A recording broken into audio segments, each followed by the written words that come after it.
All right, hello. It is a pleasure to virtually be here today. We thank the Epigraphy.info workshop for facilitating this virtual poster presentation. My name is Christine Rowan, and I am joined by Christopher Zeichmann. We'll be talking today a bit about the IIP project, and I'll let Chris get us started. Hey, Christine.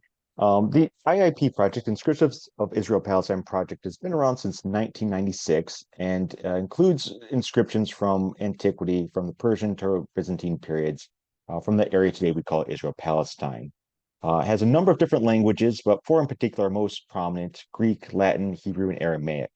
And even then, we find a great degree of diversity within the types of inscriptions too. So synagogue and mosaic inscriptions, to Roman imperial inscriptions, to stamped amphora handles, to ossuaries, and other sorts of epitaphs. Presently, we encode things using Epidoc.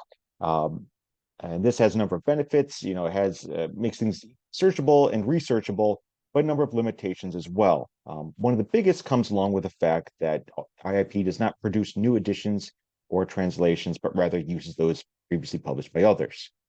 On the one hand, this makes things easy. On the other hand, it can lead to a great degree of differences between them. So a name that might be spelled Johannatan in one publication might be spelled Jonathan in another. Anglicized versus American spellings can be another difference, not to mention preferences in transliteration of technical terms. This creates a number of complications when it comes to researching as well. So if someone is particularly interested in the topics of the Roman military or Roman religion, they're hoping to come across this particular inscription displayed here, they would need to know the terms genius or frumentarii to come across it. So this raises the question of how can we actually standardize names and terms within such a broad corpus of roughly 6,000 texts? So the linguistic analysis pipeline that we're introducing today is designed to address this and also open other alternative opportunities for research. The linguistic analysis pipeline starts off with word segmentation, with tokenization, and this is accomplished using a custom script. So we use that script to take the XML transcription of each inscription, which you saw a sample of on the previous slide, and output a new div in the XML file, a screenshot of which is available on this slide. That new div contains each of the tokens, and for each token, they will be one of three types, each of which is tagged with its respective XML element. If a token is identified to be a word, it is tagged with the W token. If it is a number, with the num token. If it is otherwise an unclear token, then it is simply tagged with the arig element.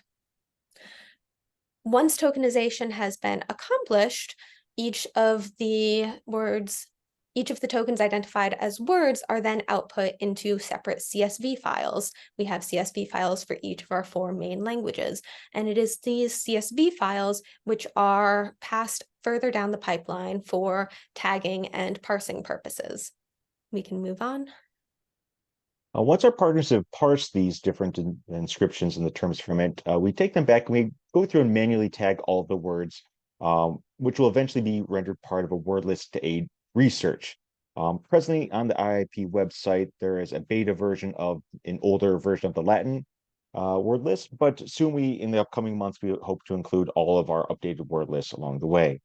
Once implemented, anyone interested in topics like the military or specific names or different types of inscriptions will be able to find individual terms as opposed to just hoping that they know how everyone will happen to spell a given term. Already you can tell that there's the linguistic difference is quite striking. Looking on your screen, you can tell that military inscriptions are particularly common in Latin texts as well, as opposed to, say, Hebrew or even Greek. And so as we're designing these linguistic analysis pipelines, there are two concerns we are keeping in mind. These are including workflows for updating the data and including workflows for validating the data.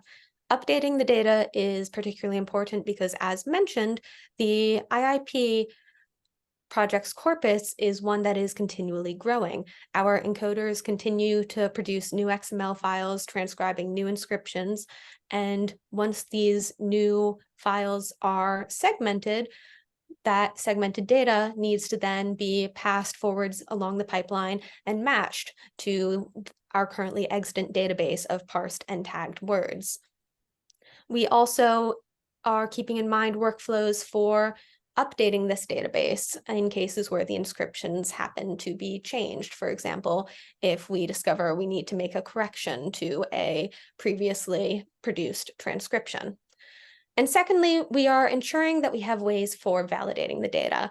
So as this data is passed through the pipeline, if changes need to be made at earlier points, we have scripts that can verify that the parsed and tagged words in the database, regardless, stay synced with the original XML files. But I think at this point, we'll leave it at that, and I will thank you for your time. We welcome you to take a closer look at our poster and also at the project's website for further details. Thank you.